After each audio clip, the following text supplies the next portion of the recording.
कृष्णाय वासुदेवाय हरणे परमात्मने प्रणतक्लेशनाशाय गोविंदाय नमो नमः।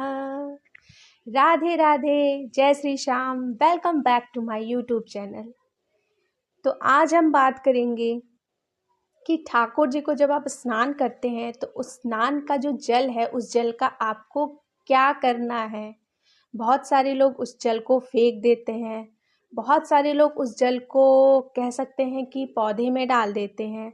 बहुत सारी चीज़ें होती हैं, तो मैंने सोचा कि क्यों ना आज आप लोगों के साथ इस बात को डिस्कस किया जाए।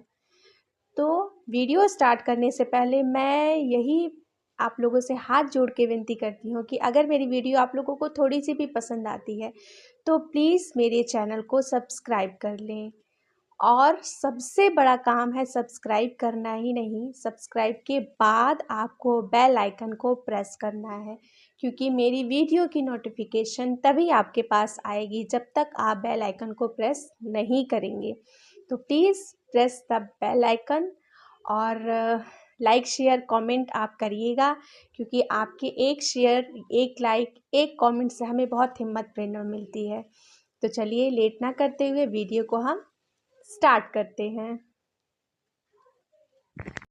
तो आजकल मुझे लगता है कि बहुत सारों लोग के घरों में लड्डू गोपाल मंदिरों में लोग रख रहे हैं। पहले क्या होता है था कि सिर्फ मंदिरों में रहते थे लड्डू गोपाल।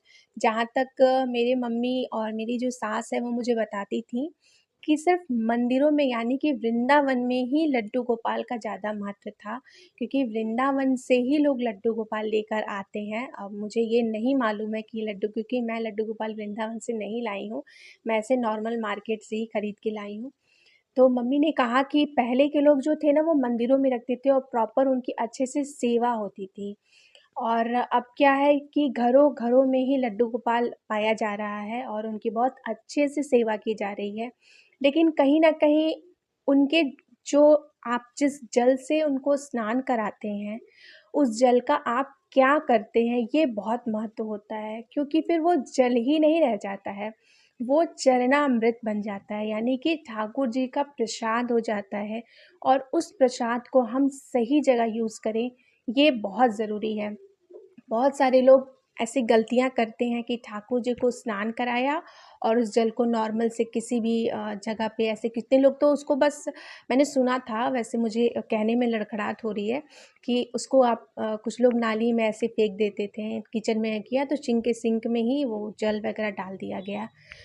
लेकिन हमें ठाकुर जी रखने से पहले कुछ उनके नियम को ज़रूर जान लेना चाहिए, कि जैसे उनका नियम होता है कि उन्हें सुबह, दोपहर, शाम, रात 4 टाइम भोग लगता है। ठीक है, अगर आपसे पार नहीं लग रहा है तो आप 2 टाइम भी भोग लगा सकते हैं, सुबह भी लगाते हैं, रख सकते हैं और शाम को भी आप भोग लगा सकते हैं। तो बात करते हैं कि ठाकुर जी के जिस जल से हम स्नान करें तो उस जल का हमें क्या करना चाहिए। देखिए, सर्वप्रथम अगर गर्मियाँ हैं ना तो आप नॉर्मल वाटर से उनको स्नान कराइए, ठीक है। लेकिन अगर जैसे कि अब सर्द का मौसम स्टार्ट हो गया तो उन्हें हल्का गुनगुने पानी से स्नान करा सकते हैं। तो आपको गर्म पानी से स्नान कराना चाहिए। अच्छा ठीक है, अब कितने लोग कहेंगे कि ठीक है गर्म पानी अगर नहीं हो पा रहा है तो आजकल डायरेक्ट टैप तो सबके यहाँ होते हैं, जैसे क्योंकि डायरेक्ट में ऑलरेडी बहुत नॉर्मल वाटर आता है। तो हमारे यहाँ क्या है, जब हम छत पे जाते हैं जल वगैरह लेने तो हम लोग नॉर्मल ऐसे डायरेक्ट के पानी से ही उनको स्नान करा देते हैं, क्योंकि उनके वो जो जल होता है ना वो ऑलरेडी बहुत ना बहुत ठंडा ना बहुत गर्म रहता है, नॉर्मल रहता है, नॉर्मल टेम्परेचर पे जैसे हम लोग नहाते हैं, ठीक है।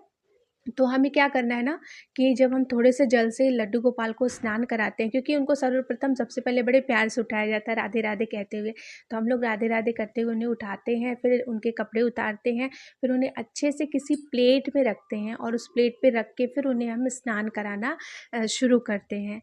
तो हम लोग नॉर्मल पानी से, जैसे मैंने आपको बताया, नॉर्मल पानी से हम, तो जो स्नान कराने वाला जल होता है उस जल को हम जिस पात्र में स्नान कराते हैं ना, छोटे से ही प्लेट में, तो उसी प्लेट में हम रखते हैं। उसके बाद फिर जब सारे पूजा पाठ अच्छे से हो जाती है फिर उस जल को हम लोग चरणामृत की तरह पूरे घर के सदस्य हम लोग थोड़ा थोड़ा पीते हैं। हम लोग उसे पौधे में नहीं डालते हैं, क्योंकि हमें लगता है कि ये भगवान का प्रसाद है तो हर कंठ के नीचे जाना चाहिए, ठीक है।